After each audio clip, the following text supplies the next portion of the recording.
there, it's Natasha and thank you so much for joining me today. Today we are going to start off with some Distress watercolour cardstock. This happens to be the Tim Holtz one, but I'm sure there's plenty of other brands that would work as well. I'm putting it in my Misty and I'm going to use this stamp set from Stampendous called Pen Pattern Buterflies. And I'm using the largest one out of this. This is a really old stamp, so I'm not sure if they sell it anymore, but you just kind of need any stamp that has a nice big outline, kind of bold outline and lots to kind of colour in the middle.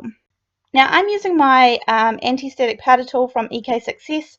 I have to unscrew the lid on mine because and let out some powder because it does not come through the bristles. It never has. I've had a couple of them. I think it's because my climate just does not suit the fine powder, like it clogs it up or whatever. I don't know, but anyway, so I just use it up by unscrewing the lid and using the brushes on the front to spread it around. I have stamped this with some clear embossing ink, and then I'm going to add some fine detail wow bright white embossing powder. And you could definitely use black or maybe even clear for this. I don't know, you could experiment. And actually, while I'm thinking about it, you could probably use kind of lots of smaller stamps, you know, that still had size to colour in. But yeah, I think there's probably lots of ways to do this. But anyway, I'm just putting down my non-stick little mat. This is actually the replacement mat from the Tim Holtz Mixed Media mat. I don't have that big large glass mat, but I do like the size of this little non-stick mat, and it doesn't cost too much at all, so that suited me. I am putting down some masking tape just down the sides to keep it on my surface, and I'm going to use these two colours and that's it. So I have Wild Honey and I have Shaded Lilac, and these are both Distress Oxide colours. And this little card is so simple, I kind of almost feel like I'm cheating, but it does turn out beautiful. I am going to colour in, kind of roughly split the butterfly in half and just do half in the Shaded Lilac and half in the Wild Honey. So simple. And I don't want it to be too heavy, like I want it to be quite light because I want to use the full strength kind of colour of the inks when I'm colouring in the butterfly. So this is kind of more so to do the background, I guess. Then I'm going to take it off there and let it dry for a little bit. Then I'm going to smush the inks on my non-stick mat.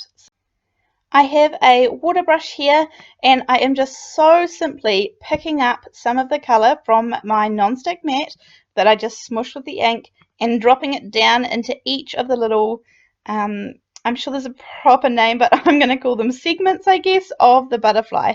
So I've kind of zoomed in, and actually I ended up wetting them a little bit first. I just felt like the kind of colour flowed a little bit better.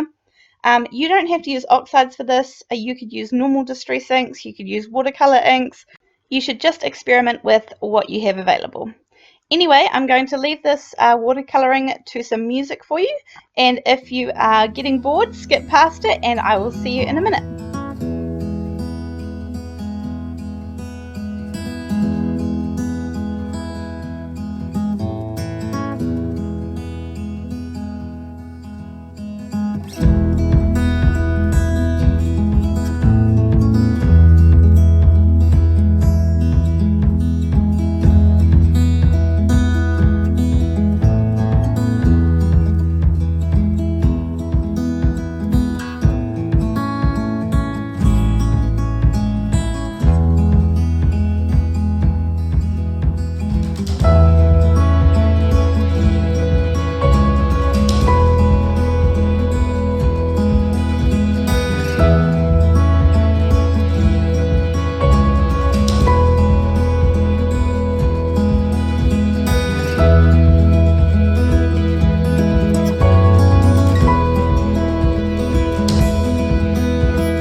Okay, so I am pretty much all done with the colouring, and I'm just going to leave that to dry.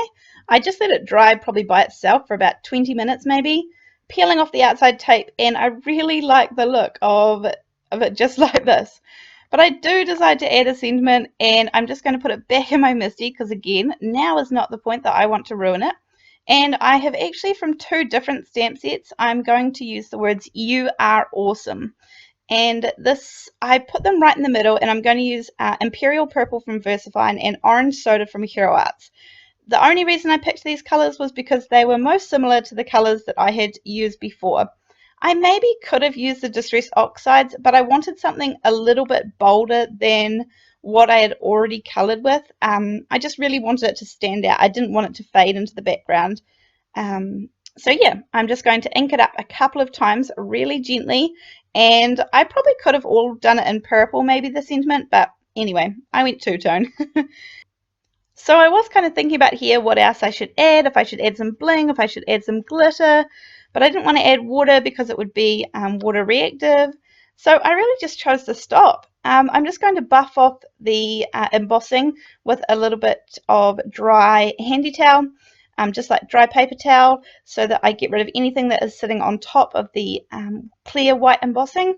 And I'm pretty much done. So I'm just going to add it to a card base, a 110-pound Nina Solar White card base, and I am going to add some double-sided tape to the back. This is the little trick that I always do when I need to get things lined up really well. I put the 4 bits around the outside, and I bend back a little corner of each one, and I also have that tiny wee bit of tape in the middle, and I take that wee bit in the middle right off. And then make sure all those 4 wee points are sticking out well, and then you just kind of sit it in front of your card. When you think you have it in the right place, push the center and pull out all your wee tabs. Done and dusted.